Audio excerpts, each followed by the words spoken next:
ఆదికాండము 31వ అధ్యాయము. లాబాను కుమారులు మన తండ్రికి కలిగినది యావత్తు యాకోబు తీసుకొని మన తండ్రికి కలిగిన దాని వలన ఈ యావదాస్తి సంపాదించినని చెప్పుకొనిన మాటలు యాకోబు వినెను. మరియు అతడు లాబాను ముఖము చూచినప్పుడు అది నిన్న మొన్న ఉండినట్లు అతని ఎడల ఉండలేదు. అప్పుడు యెహోవా, నీ పితరుల దేశమునకు నీ బంధువుల యొద్దకు తిరిగి వెళ్ళుము, నేను నీకు తోడై ఉండెదనని యాకోబుతో చెప్పగా, యాకోబు పొలములో తన మంద యొద్దకు రాహేలును లేయాను పిలువనంపి వారితో ఇట్లనెను, మీ తండ్రి కటాక్షము నిన్న మొన్న నా మీద ఉండినట్లు ఇప్పుడు నా మీద నుండలేదని నాకు కనబడుచున్నది. అయితే నా తండ్రి యొక్క దేవుడు నాకు తోడై ఉన్నాడు. మీ తండ్రికి నా యావత్ శక్తితో కొలివి చేసితనని మీకు తెలిసేయున్నది. మీ తండ్రి నన్ను మోసపుచ్చి 10 మార్లు నా జీతము మార్చెను. అయినను దేవుడు అతని నాకు హాని చేయనీయలేదు. అతడు పొడలగలవి నీ జీతమగునని చెప్పిన ఎడల అప్పుడు మందలన్నీయు పొడలగల పిల్లలనీనెను. చార్లు గలవి నీ జీతమగునని చెప్పిన ఎడల అప్పుడు మందలన్నీయు చార్లు గల పిల్లలనీనెను. అట్లు దేవుడు మీ తండ్రి పశువులను తీసి నాకిచ్చెను.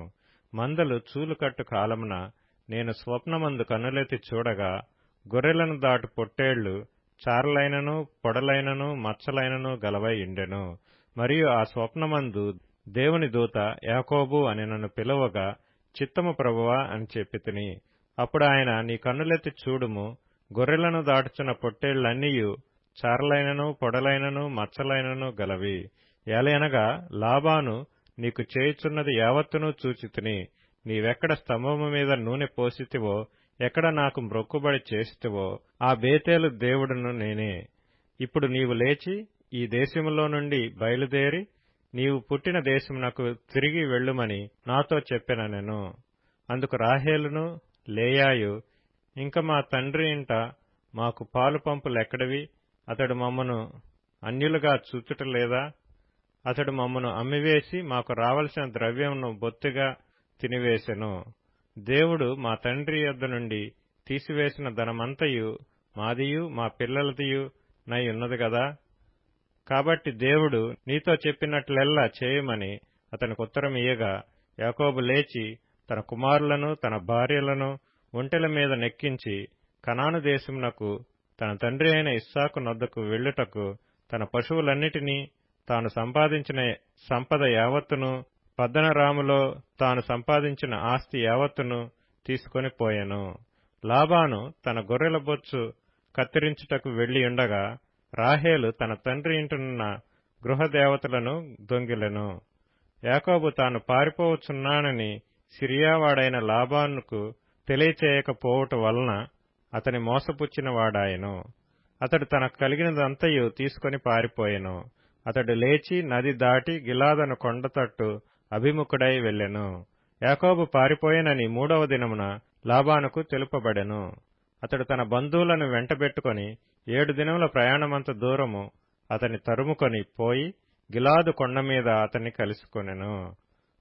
ఆ రాత్రి స్వప్నమందు దేవుడు సిరియావాడైన లాబాను నొద్దకు వచ్చి, నీవు యాకోబుతో మంచిగాని చెడ్డగాని పలుకకము, జాగ్రత్త సుమి అని అతనితో చెప్పెను. లాబాను యాకోబును కలుసుకొనెను. యాకోబు తన గుడారము ఆ కొండ మీద వేసుకుని ఉండెను. లాబానును తన బంధువులతో గిలాదు కొండ మీద గుడారం వేసుకొనెను. అప్పుడు లాబాను యాకోబుతో, నీవేమి చేసితివి? నన్ను మోసపుచ్చి కత్తితో చెరపట్టబడిన వారిని వలె నా కుమార్తెలను కొనిపోవనేలా? నీవు నాకు చెప్పక రహస్యముగా పారిపోయి నన్ను మోసపుచ్చితివేలా? సంభ్రమముతోనూ పాటలతోనూ మద్దెలతోనూ సితారాలతోనూ నిన్ను సాగనంపుదునే. అయితే నీవు నా కుమారులను నా కుమార్తెలను నన్ను ముద్దు పెట్టుకొననీయక పిచ్చిపట్టి ఇట్లు చేసితివి. మీకు హాని చేయుటకు నా చేతనవును. అయితే పోయిన రాత్రి మీ తండ్రి యొక్క దేవుడు, నీవు యాకోబుతో మంచిగాని చెడ్డగాని పలుకకము, జాగ్రత్త సుమి అని నాతో చెప్పెను. నీ తండ్రి ఇంటి మీద బహు వాంఛ గలవాడవై వెళ్లగోరిన ఎడల వెళ్ళుము. నా దేవతల నేల దొంగిలితివనగా, యాకోబు, నీవు బలవంతముగా నా యొద్ద నుండి నీ కుమార్తెలను తీసుకొందువేమో అనుకొని భయపడితిని. ఎవని యొద్ద నీ దేవతలు కనబడునో వారు బ్రతకకూడదు. నీవు నా యొద్దనున్న వాటిని మన బంధువుల ఎదుట వెదకి నీ దానిని తీసుకొనుమని లాబానుతో చెప్పెను. రాహేలు వాటిని దొంగిలనని యాకోబునకు తెలియలేదు. లాబాను యాకోబు గుడారములోనికి, లేయా గుడారములోనికి, ఇద్దరు దాసీల గుడారములోనికి వెళ్ళెను గాని అతనికేమీ దొరకలేదు. తరువాత అతడు లేయా గుడారంలో నుండి బయలుదేరి రాహేలు గుడారములోనికి వెళ్ళెను. రాహేలు ఆ విగ్రహములను తీసుకుని ఒంటె సామాగ్రిలో పెట్టి వాటి మీద కూర్చుండెను. కాగా లాబాను ఆ గుడారమందంతటను తడవి చూచినప్పటికి అవి దొరకలేదు. ఆమె తన తండ్రితో, తమ ఎదుట నేను లేవలేనందున తాము కోపపడకూడదు, నేను కడగానున్నానని చెప్పెను. అతడెంత వెదికినను ఆ విగ్రహములు దొరకలేదు. యాకోబు కోపబడి లాబానుతో వాదించి అతనితో, నీవిట్లు మండిపడి నన్ను తరుమునేలా? నేను చేసిన ద్రోహమేమి, పాపమేమి? నీవు నా సమస్త సామాగ్రి తడవి చూచిన తరువాత నీ ఇంటి వస్తువులలో ఏది దొరికెను? నా వారి ఎదుటను నీ వారి ఎదుటను అది ఇట్లు తెచ్చిపెట్టుము. వారు మన ఉభయుల మధ్య తీర్పు తీర్చుదురు. ఈ 20 ఏండ్లు నేను నీ యొద్ద నుంటిని. నీ గొర్రెలైనను మేకలైనను ఈడ్చుకొని పోలేదు. నీ మంద పొట్టేళ్లను నేను తినలేదు. దుష్టమృగముల చేత చీల్చబడిన దానిని నీ యొద్దకు తేక ఆ నష్టము నేనే పెట్టుకొంటిని. పగటియందు దొంగిలింపబడిన దాన్నేమి, రాత్రియందు దొంగిలింపబడిన దాన్నేమి నా యొద్ద పుచ్చుకొంటివి.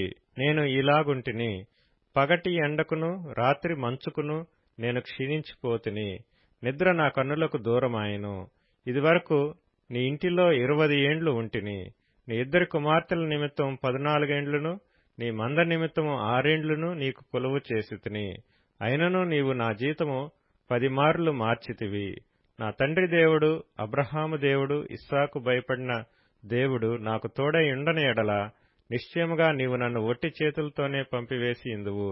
దేవుడు నా ప్రయాసమును నా చేతుల కష్టమును చూచి పోయిన రాత్రి నిన్ను గద్దించెనని లాబానుతో చెప్పెను.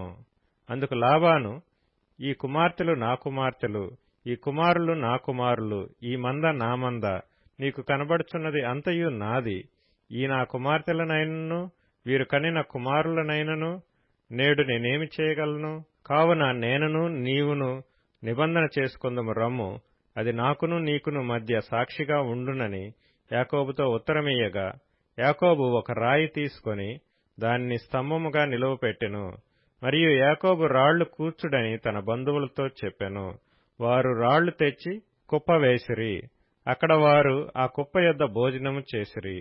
లాబాను దానికి యగర్ షాహదూత అను పేరు పెట్టెను. అయితే యాకోబు దానికి గలేదు అని పేరు పెట్టెను. లాబాను, నేడు ఈ కుప్ప నాకును నీకును మధ్య సాక్షిగా ఉండునని చెప్పెను. కాబట్టి దానికి గలేదను పేరు పెట్టెను. మరియు మనం ఒకరికొకరము దూరంగా నుండగా యెహోవా నాకును నీకును మధ్య జరుగునది కనిపెట్టునని చెప్పెను. కనుక దానికి మిస్పా అను పేరు పెట్టబడెను. అంతటా లాబాను, నీవు నా కుమార్తెలను బాధపెట్టినను, నా కుమార్తెలను గాక ఇతర స్త్రీలను పెండ్లి చేసుకునేనను చూడుము, మన యొద్ద ఎవరునూ లేరు కదా, నాకును నీకును దేవుడే సాక్షి అని చెప్పెను. మరియు లాబాను, నాకును నీకును మధ్య నేను నిలిపిన ఈ స్తంభమును చూడుము, ఈ కుప్ప చూడుము.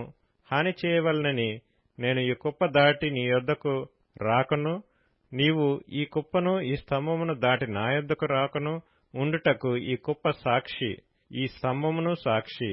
అబ్రహాము దేవుడు, నాహోరు దేవుడు, వారి తండ్రి దేవుడు మన మధ్య న్యాయము తీర్చునని చెప్పెను. అప్పుడు యాకోబు తన తండ్రి అయిన ఇస్సాకు భయపడిన దేవుని తోడని ప్రమాణము చేసెను. యాకోబు ఆ కొండ మీద బలి అర్పించి భోజనము చేయుటకు తన బంధువులను పిలువగా వారు భోజనము చేసి కొండ మీద ఆ రాత్రి వెళ్లబుచ్చిరి. తెల్లవారినప్పుడు లాబాను లేచి తన కుమారులను తన కుమార్తెలను ముద్దు పెట్టుకుని వారిని దీవించి బయలుదేరి తన ఊరికి వెళ్లిపోయెను. ఆదికాండము 32వ అధ్యాయము. యాకోబు తన త్రోవను వెళ్ళుచుండగా దేవదూతలు అతనిని ఎదుర్కొనిరి. యాకోబు వారిని చూచి, ఇది దేవుని సేన అని చెప్పి ఆ చోటికి మహనయీము అని పేరు పెట్టెను. యాకోబు ఎదోము దేశమున అనగా శేయీరు దేశముననున్న తన సహోదరుడైన ఏశావు నొద్దకు దూతలను తనకు ముందుగా పంపి, మీరు నా ప్రభువైన ఏశావుతో, ఇంతవరకు నేను లాబాను నొద్ద నివసించి ఇంటిని. నా పశువులు, గాడిదలు, మందలు, దాసదాసీ జనమును కలరు.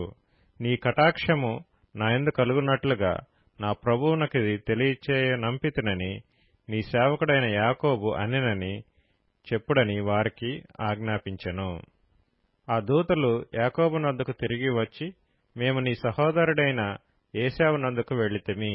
అతడు 400 మందితో నిన్ను ఎదుర్కొన వచ్చుచున్నాడని చెప్పగా, యాకోబు మిక్కిలి భయపడి తొందరపడి, ఏశావు ఒక గుంపు మీదకి వచ్చి దాన్ని హతము చేసిన ఎడల మిగిలిన గుంపు తప్పించుకొని పోవుననుకొని తనతోనున్న జనులను, మందలను, పశువులను, ఒంటెలను 2 గుంపులుగా విభాగించెను.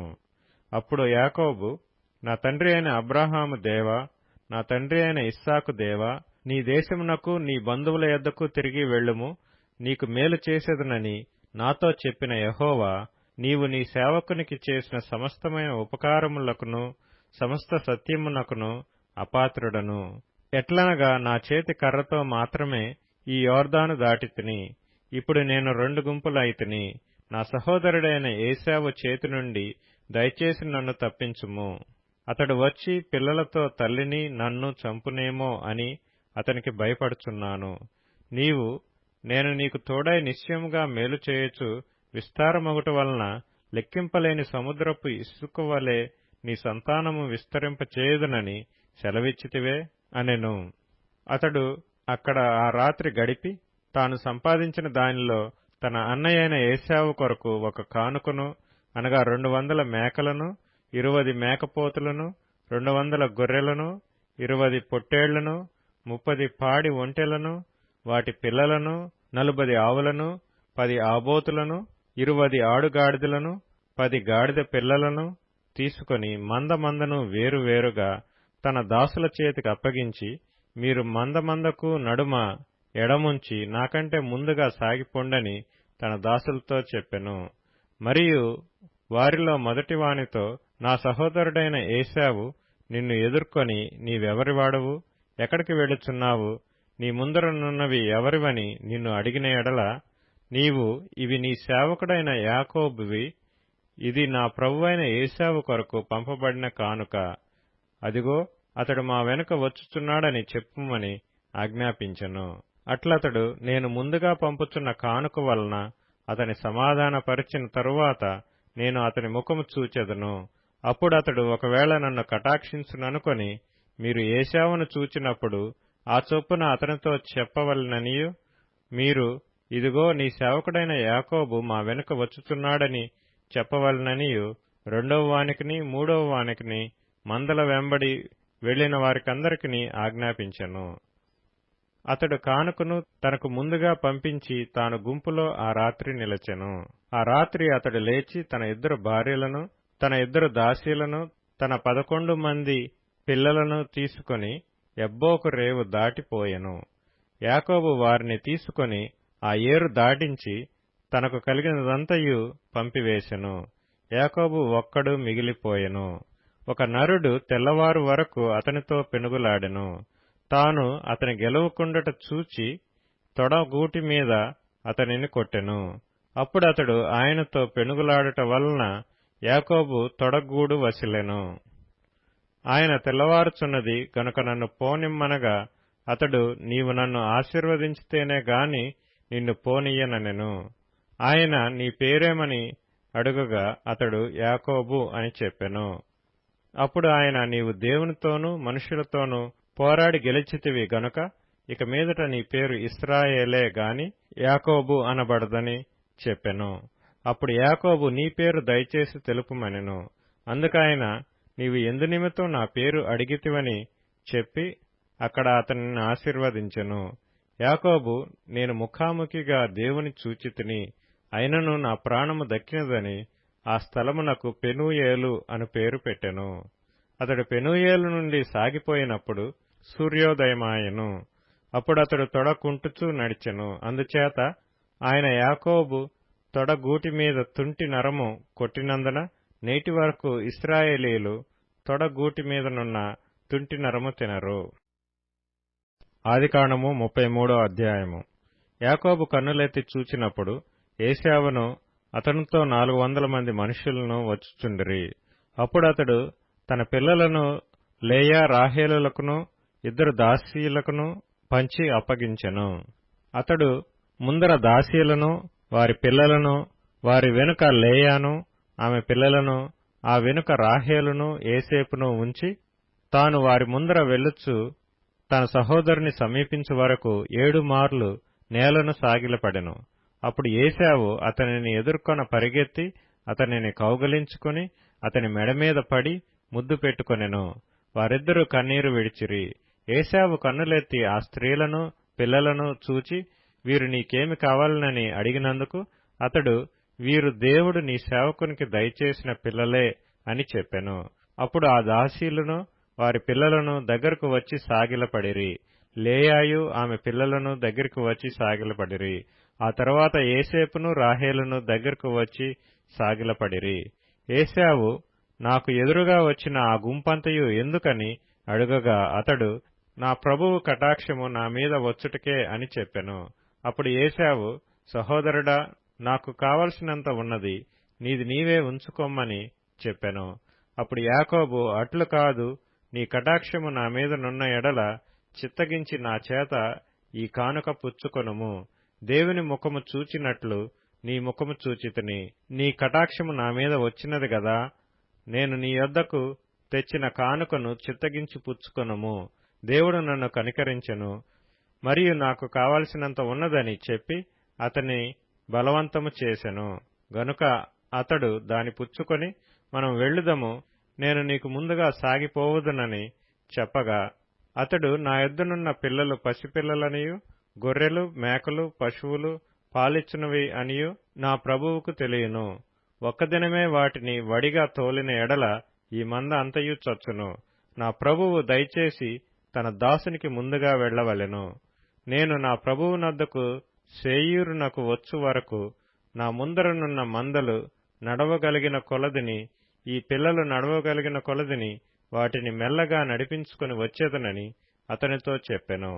అప్పుడు ఏశావు, నీకిష్టమైన ఎడల నా యొద్దనున్న ఈ జనులలో కొందరిని నీ యొద్ద విడిచిపెట్టుదునని చెప్పగా అతడు, అది ఏలా, నా ప్రభువు కటాక్షము నా మీద నుండనిమ్మనెను. ఆ దినమున ఏశావు తన త్రోవను శేయీరునకు తిరిగిపోయెను. అప్పుడు యాకోబు సుక్కోతుకు ప్రయాణమైపోయి తనకొక ఇల్లు కట్టించుకుని తన పశువులకు పాకలు వేయించెను. అందుచేత ఆ చోటికి సుక్కోతు అని పేరు పెట్టబడెను. అట్లు యాకోబు పద్దనరాములో నుండి వచ్చిన తరువాత కనాను దేశములోనున్న షెకెమను ఊరికి సురక్షితముగా వచ్చి ఆ ఊరి ముందర తన గుడారములు వేసెను. మరియు అతడు తన గుడారములు వేసిన పొలము యొక్క భాగమును షెకెము తండ్రి అయిన హమోరు కుమారుల యొద్ద 100 వరహాలకు కొని అక్కడ ఒక బలిపీఠము కట్టించి దానికి ఏల్ ఎలోహేయి ఇశ్రాయేలు అను పేరు పెట్టెను. ఆదికాండము 34వ అధ్యాయము. లేయా యాకోబునకు కనిన కుమార్తె అయిన దీనా ఆ దేశపు కుమార్తెలను చూడవెళ్ళెను. ఆ దేశము నేలిన హివ్వీయుడైన హమోరు కుమారుడగు షెకెము ఆమెను చూచి ఆమెను పట్టుకొని ఆమెతో శయనించి ఆమెను అవమానపరచెను. అతని మనస్సు యాకోబు కుమార్తె అయిన దీనా మీదనే ఉండెను. అతడు ఆ చిన్నదాన్ని ప్రేమించి ఆమెతో ప్రీతిగా మాట్లాడి, ఈ చిన్నదాని నాకు పెండ్లి చేయమని తన తండ్రి అయిన హమోరును అడిగెను. తన కుమార్తెను అతడు చెరిపినని యాకోబు విని తన కుమారులు పశువులతో పొలములో నుండినందున వారు వచ్చు వరకు ఊరకుండెను. షెకెము తండ్రియగు హమోరు యాకోబుతో మాట్లాడుటకు అతని యొద్దకు వచ్చెను. యాకోబు కుమారులు ఆ సంగతి విని పొలములో నుండి వచ్చిరి. అతడు యాకోబు కుమార్తెతో శయనించి ఇశ్రాయేలు జనములో అవమానకరమైన కార్యము చేసెను. అది చేయరాని పని గనుక ఆ మనుష్యులు సంతాపము పొందిరి. వారికి మిగుల కోపము వచ్చెను. అప్పుడు హమోరు వారితో, షెకెము అను నా కుమారుని మనస్సు మీ కుమార్తె మీదనే ఉన్నది. దయచేసి ఆమెను అతనికిచ్చి పెండ్లి చేయడి. మీ పిల్లలను మాకిచ్చి మా పిల్లలను మీరు పుచ్చుకొని మాతో 1000 మంది మా మధ్య నివసించుడి. ఈ దేశము మీ ఎదుట ఉన్నది. ఇందులో మీరు నివసించి వ్యాపారము చేసి ఆస్తి సంపాదించుకొనుడని చెప్పెను. మరియు షెకెము, మీ కటాక్షము నా మీద రానీయుడి. మీరేమి అడుగుదురో అది ఇచ్చేదను. ఓలియు కట్నమును ఎంతైనను అడుగుడి, మీరు అడిగినంత ఇచ్చేదను. మీరు ఆ చిన్నదాని నాకు ఇయ్యుడని ఆమె తండ్రితోనూ ఆమె సహోదరులతోనూ చెప్పెను. అయితే తమ సహోదరి అయిన దీనాను అతడు చెరిపినందున యాకోబు కుమారులు షెకెముతోనూ అతని తండ్రి అయిన హమోరుతోనూ కపటముగా ఉత్తరమిచ్చి అన్నినదేమనగా, మేము ఈ కార్యము చేయలేము. సున్నతి చేయించుకొనని వానికి మా సహోదరిని ఇయ్యలేము. అది మాకు అవమానమగును. మీలో ప్రతి పురుషుడు సున్నతి పొంది మావలే నుండిన ఎడల సరి.